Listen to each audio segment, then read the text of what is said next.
Chapter 4 determinant and matrices. तर मुलांनो आपण आज प्रॉपर्टीज ऑफ डिटर्मिनंट शिकणार आहोत.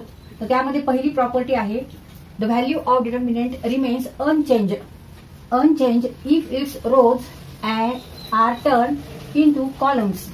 रोज are turn into columns and columns are turn into रोज.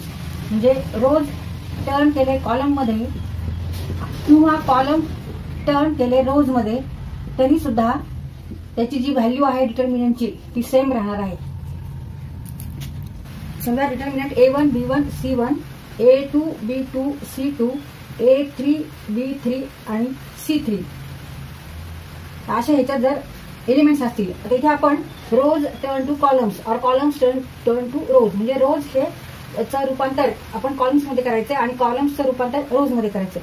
आता इथे हा फर्स्ट रो आहे तर इथे आपण हा कॉलम करायचा ह्याचा म्हणजे A1 B1 C1 हा सेकंड रो आहे ह्याचा कॉलम करायचा आहे A2 B2 C2.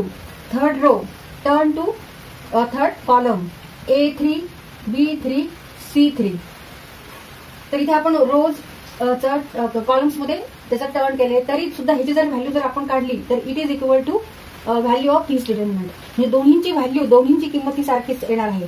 जरी आपण रोजचे कॉलम केले किंवा कॉलमचे रोज केले तरी सुद्धा व्हॅल्यू ही सेम येणार आहे. ही पहिली प्रॉपर्टी आहे डिटर्मिनंटची. म्हणजे हा गुणधर्म आहे. जरी आपण रोज टर्न टू कॉलम्स और columns turn to rows even then value of determinant is same not change.